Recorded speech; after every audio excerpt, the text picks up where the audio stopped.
super épisode aujourd'hui où on a rencontré, dans le fond, un plombier.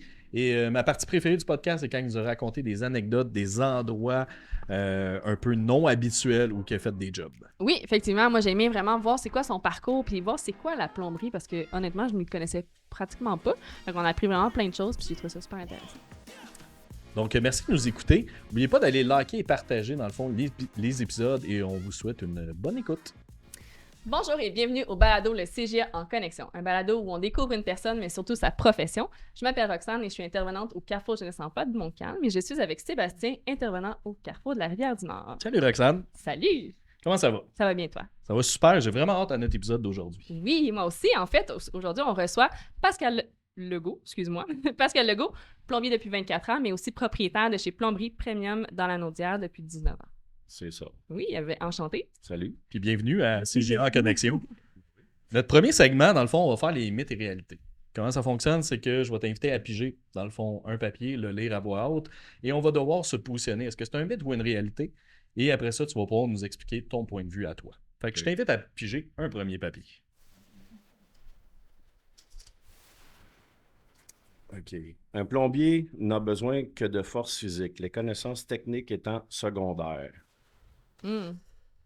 Clairement un mythe, là. Ouais, c'est clairement un mythe. Ouais. Clairement un mythe. Il doit tellement avoir de choses importantes à savoir, là. C'est quand même de l'eau dans une bâtisse ou du gaz aussi, là, parfois, là. Fait que tu veux pas qu'il arrive quelque chose... Non, c'est ça. Puis tu sais, tu travailles autant dans le commercial que dans le privé. Tu sais, il y a des systèmes qui sont différents. Donc clairement, moi, je pense que même c'est plus technique que physique. Ouais. Effectivement. Ouais, c'est pas. C'est un mythe, là, parce que ça prend des connaissances vraiment variées. Comme nous, dans le fond, chez nous, on fait plomberie, chauffage, gaz, donc C'est même ça. vapeur. OK. Donc, ça prend. Il y a plusieurs codes à appliquer. Le code de plomberie, le code de gaz, le code pour le chauffage. Donc, on ne peut pas faire n'importe quoi. Ça prend beaucoup de connaissances quand même. Au fil du temps, mais ça s'acquiert, là. C'est sûr qu'en partant, on ne peut pas tout savoir, mais ça prend beaucoup de connaissances. Puis est-ce que ça reste physique quand même? Dans la réponse, est-ce que C'est quand même, c'est pas un travail de bureau. Fait que oui, c'est physique, mais on a quand même des outils. On ne demande pas aux gens de lever des centaines de livres. C'est sûr que des fois, il faut forcer un peu pour certaines choses, mais c'est physique quand même. C'est un travail manuel. OK. Excellent. Je t'invite à piger un deuxième papier. Le stress fait partie intégrante du quotidien d'un plombier puisqu'il est constamment confronté au risque de dégâts importants. Ben moi, je veux dire réalité. Je veux dire, puis c'est aussi d'être dans l'urgence. Tu sais, j'ai l'impression que les gens, quand ils t'appellent, c'est tout le temps dans l'urgence. Moi, c'est plus là que à un moment donné, c'est tout Dans le le temps. résidentiel, là, Ouais. peut-être qu'il y a plus...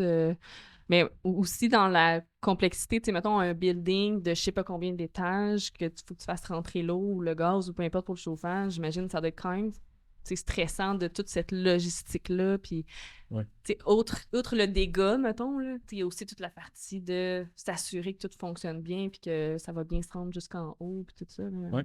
Ouais. Moi, je dirais que c'est stressant, ouais. Ouais.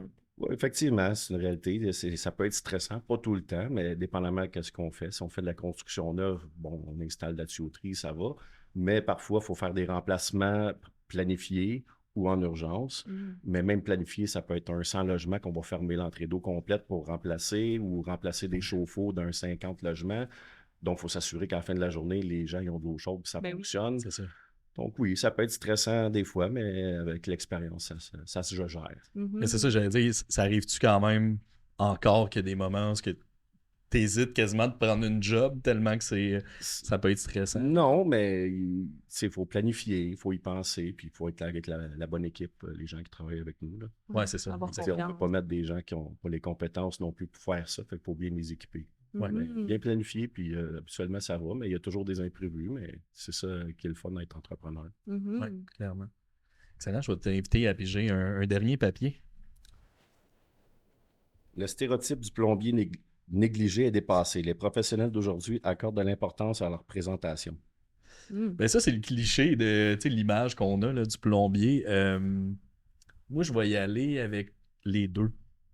Je vais y aller avec un mythe puis une réalité. Je pense qu'il y a encore un peu de... Tu sais, un peu comme le mécanicien. Je pense qu'il y a encore le mécanicien qui a toutes les mains sales, mais il y en a qui vont mettre leurs gants, qui vont sortir quand même propre. Fait que je vais y aller, je vais jouer safe sur celle-là Ouais. et avec les deux. Je pense que c'est une image général que les gens se font, un peu, là, du fameux mythe du plombier. Mais en même temps, je pense que ça s'est beaucoup professionnalisé. Tu sais, il y a beaucoup de gens qui ont vraiment emmené ça à un autre niveau, je pense, avec tu sais, le DEP aussi, j'imagine que ça a dû aider d'avoir vraiment une grosse formation très appropriée par rapport au métier. Service à la clientèle aussi, je dirais peut-être que Mm. maintenant on met plus l'emphase là-dessus aussi. Là. Fait que je pense que ça va changer beaucoup. Là. Fait que moi, je dirais mythe.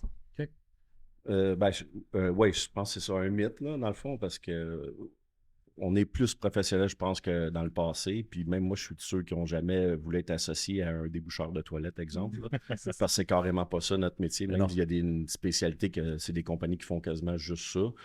Donc, non, oui, les plombiers peuvent être sales parce qu'on travaille dans la construction avec des cols, des affaires comme ça, mais on n'est pas toujours sale de la tête aux pieds. Là, puis, non, moi, je pense que c'est Un mythe. Un mythe, ouais, Ouais. c'est ça. Mais c'est un peu comme les Carrefour Jeunesse Emploi, souvent quand on dit qu'est-ce qu'on fait, les gens pensent qu'on fait juste des CV. Ouais. Tu sais, à la base, fait que j'ai l'impression que c'est un peu la même Ouais, image. ouais. Tu sais, le plombier, c'est Exact. nomme-moi une chose qu'un plombier fait, débouche les toilettes. Mais non, c'est ça. Exactement. C'est complexe Pas mal que ça. plus que ça. Exact. Puis, mais oui, c'est un métier qui n'est pas nécessairement, on n'est pas toujours propre. Il y a des conditions de travail des fois qui peuvent être plus sales que d'autres, mais règle générale, ça va. C'est pas si pire que ça. OK. Excellent. Fait que je te laisse poursuivre. On continue. Ouais. En fait, on a un segment qui s'appelle Dans la peau de. Donc, on va tomber plus dans les questions que les jeunes ont réfléchi, mais même les mythes et réalités, ça en faisait partie, là, mais les jeunes ont réfléchi à ces questions-là, qui avaient envie de savoir, en fait, sur quelqu'un qui pratique le métier de plomberie. Donc, première question, en fait, enfant, est-ce que tu avais déjà des aptitudes manuelles qui t'ont aidé, là? Ben, non, à vrai dire, j'ai été éduqué par un peu là-dessus. Mon père, il travaillait chez Gaz Métro à l'époque, Ok. qui s'appelle aujourd'hui Énergie. Ouais. Dans la tuyauterie de gaz, si on veut, les interventions d'urgence, dans le temps, il y avait ça comme métier là-bas. C'est sûr qu'ils nous emmenaient un petit peu des trucs, des tuyaux pour travailler un petit peu avec ça. On travaillait dans le sous-sol à faire de l'électricité. Ils nous montraient des trucs comme ça, mais tu sais, je n'étais pas nécessairement aligné là-dessus. J'avais d'autres idées de métier que plombier, OK. mais j'étais pas nécessairement manuel non plus. Je faisais des commandes dans le bois comme n'importe quel petit gars, puis des choses comme ça. Ouais. C'était quoi, J'étais mettons? pas là-dessus, pour vrai. Puis quel métier tu voyais faire, justement, quand tu étais jeune, quand tu disais que ça avait une Je regarde les cahiers jeunes, je marquais souvent militaire. C'était Ok. quelque chose que je voulais faire jeune. Je sais pas pourquoi. Les films d'action, peut-être. C'est ça. Puis, j'avais déjà pensé policier, mais c'est pas mal ça, ouais. Militaire et policier. Mais il n'y avait pas de plombier nécessairement dans ma liste. OK. Ouais. Mais justement, c'est ma prochaine question, parce que je pense que tu as fait un bout de chemin à l'armée, dans le fond.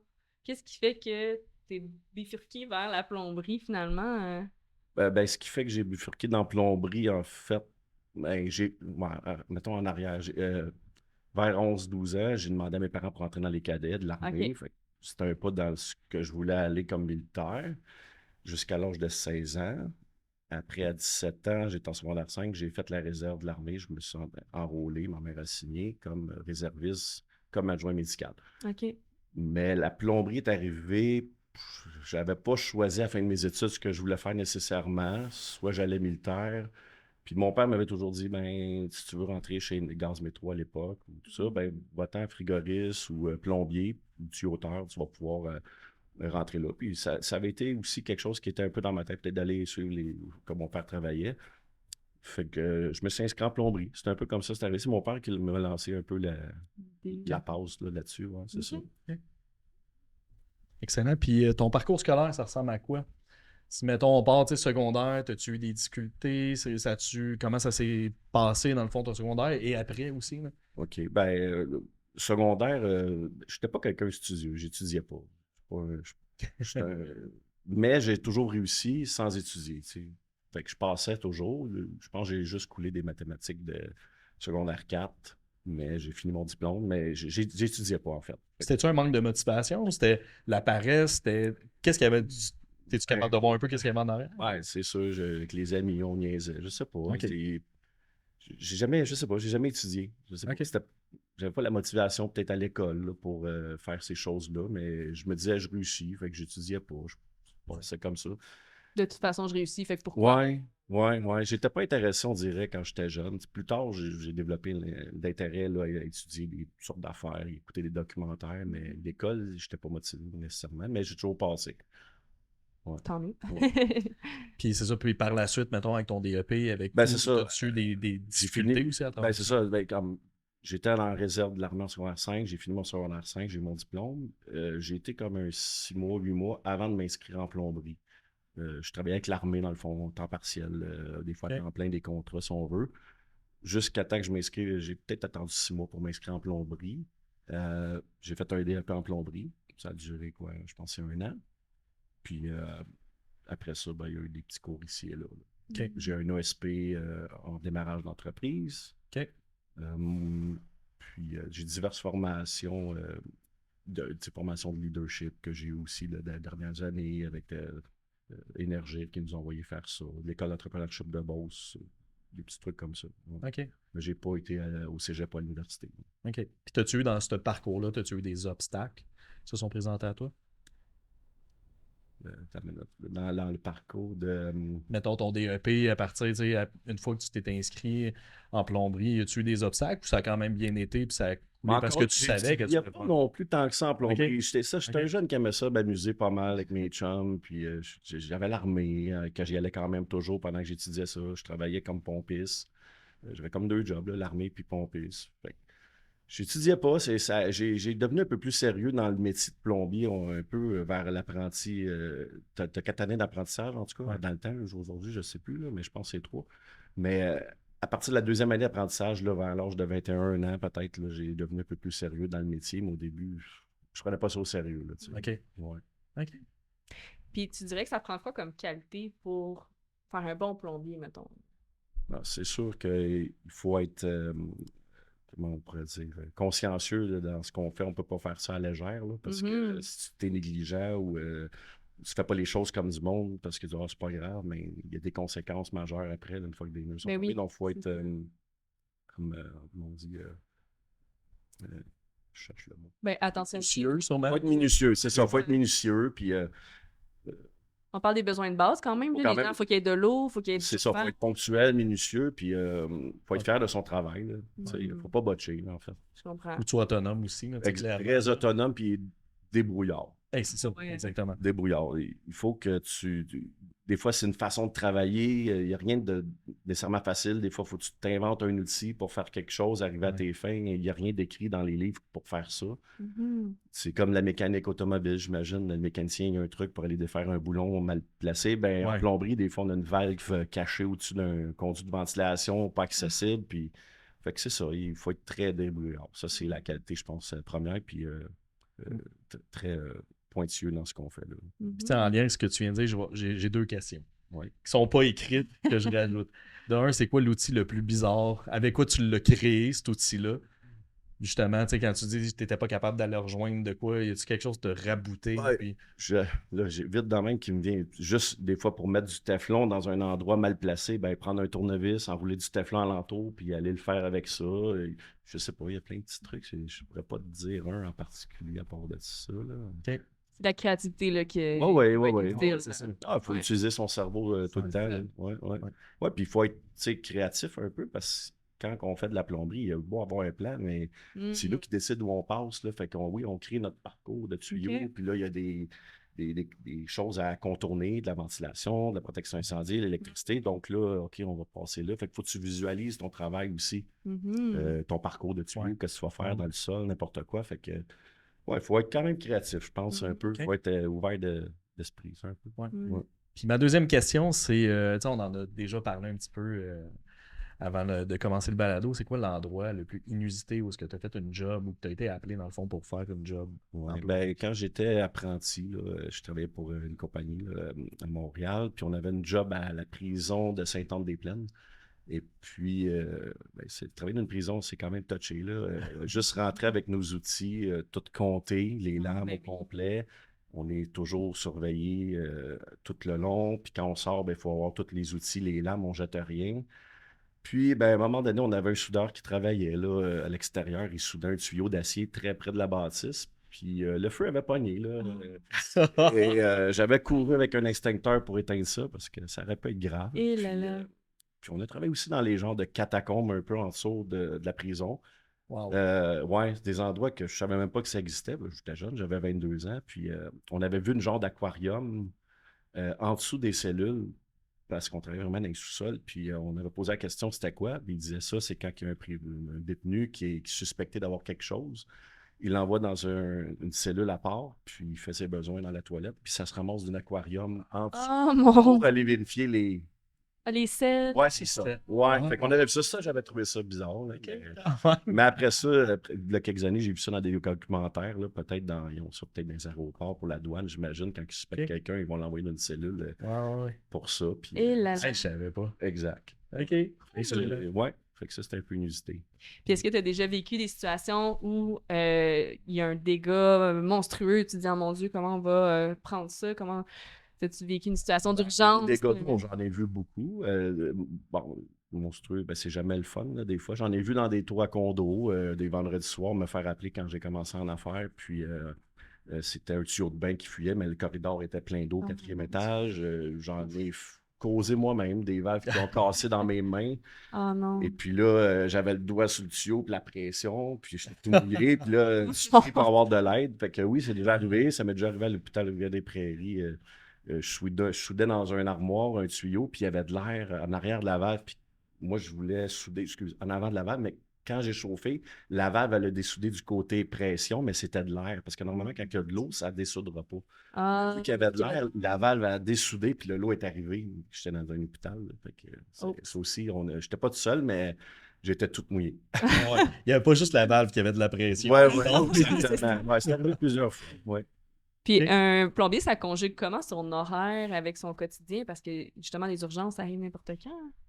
Ben, encore là, moi, j'ai choisi de ne pas faire d'urgence 24 heures Ok. dans ma compagnie, donc je ne m'annonce pas. Puis, Ok. c'est très rare. C'est très rare parce que vu que je ne m'annonce pas, puis même les clients chez nous, s'il y a une urgence, ben, ils vont peut-être laisser un message. Si je réponds, je rappelle. Puis souvent, si on peut isoler le problème, on va dire ferme ta valve et on va y aller le lendemain matin à la première heure. Fait que moi, j'en fais pas, mais il y en a qui en font. Parce que oui, il y a des établissements qui n'ont pas le choix de répondre aux urgences rapidement, mais j'ai pas une clientèle, moi, comme ça sur le service. Genre, en ce moment, j'ai juste un plombier de service. OK. Puis je fais pas de 24 heures ni 7 jours. On Ok. travaille là-dessus. Puis, OK. j'en prends. Ça peut faire partie de la réalité d'un Ça plombier. peut faire partie de la mais réalité, c'est- mais il y a des entreprises qui en font. Ok. Moi, j'en fais pas chez moi. Puis c'est sûr, j'aurais peut-être un employé qui voudrait en faire. Peut-être je m'annoncerais, mais encore là, il faut quand même répondre. Puis moi, ça m'intéresse pas. Personnellement, après le nombre d'années, Je comprends. j'ai pas la structure pour répondre à ces appels-là. Mais il y a des compagnies tu sais, ils ont des gens qui travaillent pour eux, puis ils font ça. Puis c'est correct. c'est la beauté aussi, je pense que, tu sais, être plombier, il y en a beaucoup qui sont à leur compte. Ouais, Fait Fait que je pense que tu peux décider, puis après ça, c'est à toi de choisir, tu sais, Oui. quelle clientèle que Même tu un veux, plombier qui travaillerait pour moi ou quelqu'un d'autre, je veux dire, il n'est pas obligé de faire du 24/7 non plus. Là. Mais non, c'est ça. Il faut qu'il mette ses limites. Fait il y a des plombiers de service, mais il y a des plombiers dans la construction aussi. Ouais. C'est un peu une spécialité, le plombier Ouais, qui ouais. fait du service, soit résidentiel, commercial. Souvent, c'est pas le même genre de monde qui font de la construction. Il y en a Ouais. qui veulent pas faire un ou veulent pas faire l'autre. Ouais, C'est un ou l'autre. OK. Fait que c'est des spécialités que les gens vont y aller. Il y en a qui aiment ça, puis le service. C'est ça, il y en a qui Il y en a c'est qui qui aiment veulent, pas il n'y a ça. pas de routine. Exactement. Mais c'est un choix qui se fait là, selon ce que tu aimes. OK. Puis- OK, excellent. Puis qu'est-ce qui fait que tu te lèves à tous les matins et tu te dis j'ai le goût d'aller travailler, ça me motive? Ben, moi, en ce moment, maintenant, quand je me lève, je fais plus de travaux manuels depuis des années, mais ce qui me motive, ben, c'est mes employés qui travaillent pour moi, répondre à leurs demandes. Il n'y a pas une journée pareille non plus. Tu sais, je me lève, puis je peux penser que je vais faire telle chose dans une journée, puis oups, le téléphone sonne, puis là, il manque quelque chose à quelque part. Fait que moi, ça me motive, c'est qu'il n'y a rien de routinier. Ça me motive. Ouais. Clairement. Je me lève, puis je suis ouvert à toute éventualité. Let's go. Fait OK. que ça me motive. Parce que moi, toujours la même chose, j'aime pas ça. À l'époque, si je me rapporte comme plombier quand je travaillais, ben, ce qui me motive, c'est l'accomplissement de mon travail, c'est sûr.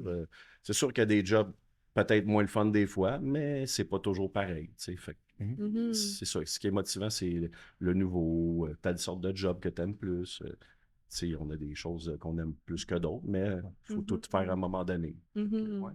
Puis il y a sûrement aussi le fait que tu sais, tu commences de quoi, puis tu vois le résultat fini. C'est très là. concret, Tu sais, là. c'est concret. Là. Ouais. Ben, surtout quand tu pars d'une bâtisse de zéro à la finition, Ben ben, Ah oui, c'est ça, c'est ça. puis comme nous, on fait plomberie, chauffage et gaz, c'est pas tous les plombiers qui font ça non plus. Ouais. Ben, c'est sûr, ce que j'aime le plus, moi, c'est les salles mécaniques. Mhm. OK. Les salles mécaniques avec des chaudières au gaz ou électriques, avec des réservoirs, puis bon, beaucoup Ok. de choses plus techniques. Ouais. Complexité, là. Ouais, j'aime bien ça. Ouais. Puis c'est quoi le croisement entre l'eau et le chauffage? On dirait que. Ben, vois exemple, pas le- ici, on le verra peut-être pas à caméra, mais vous avez du chauffage à l'eau chaude. Ben, ça, Ouais. c'est des Ouais.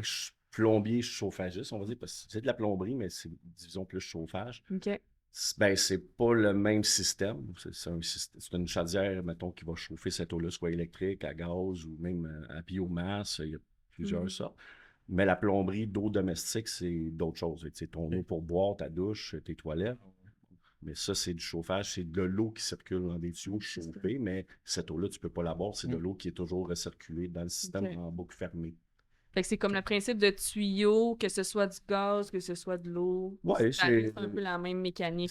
Oui, c'est sûr, mais il y a des principes différents. Comme je te dis, dans le gaz, ben, il y a des codes, il y a des dimensionnements de Ouais, tuyaux qu'il faut prendre en considération pour Ok. les BTU qu'on alimente, exemple. Ben, dans le chauffage à l'eau chaude, exemple aussi, ben, c'est pas tout du tuyau à un demi-pouce. Parce que nous, on travaille en pouces dans la construction, en plomberie. Mais il faut que ça soit dimensionné soit par un ingénieur ou un calcul de charge pour, mettons, la distribution. Fait que, tu sais, OK. il y a plusieurs technicalités, là. OK. Puis des pentes à respecter. Des fois, c'est une pente montante, des fois, c'est une pente descendante. Ok. Ouais. OK. Puis qu'est-ce que tu dirais à quelqu'un qui souhaite se lancer dans ce métier-là, faire le cours et tout? Ben, c'est de. Quand tu vas faire le cours, peut-être qu'au début, tu vas dire, ouais, je sais pas si je vais aimer ça, mais pour ma part, au début, comme je pense que j'ai dit tantôt, au début, je pensais pas aimer ça, mais après 2 ans, ben, j'ai commencé à aimer le métier. Au début, ça ne viendra peut-être pas facile tout de suite parce que tu es apprenti, c'est plus dur parce que tu connais pas grand-chose, puis des fois, le plombier peut être un peu plus raide avec toi. Ça dépend des plombiers. Moi, dans mon temps, c'était plus dur. Aujourd'hui, mes gars sont quand même corrects avec mes apprentis. Il y a du respect, mais il y a 20 ans, c'était plus tough, là. Ouais, c'était pas la même Ouais. Ouais, c'est ça. Puis on n'avait pas les outils qu'on a aujourd'hui pour travailler Ouais. à batterie et tout ça, mais qu'on coupait les choses à la main. C'était dur. Une journée de travail, c'était plus dur, je pense, que pour un apprenti qui commence aujourd'hui, mais c'est de persévérer puis de s'intéresser à son métier, puis d'étudier pour se perfectionner parce que ils vont donner la base à l'école, mais le gaz naturel, il ne s'apprend pas dans ton cours de base. Le chauffage à eau chaude, il t'en montre, mais c'est choisir peut-être une spécialité puis y aller là-dedans. Mhm. Puis s'intéresser, puis après ça, ça va venir tout seul, puis ça va être plus le fun aussi. Mhm. Génial. Ouais. Hey, un gros merci de t'être prêté au jeu. Tu sais, dans le fond, c'est ça, on va mettre tous les renseignements aussi pour toutes les écoles qui offrent le cours, le DEP. Si vous avez des questions, gênez-vous pas. Puis n'oubliez pas de liker, de partager notre podcast. Et merci beaucoup de votre écoute. Merci beaucoup, Pascal. Merci.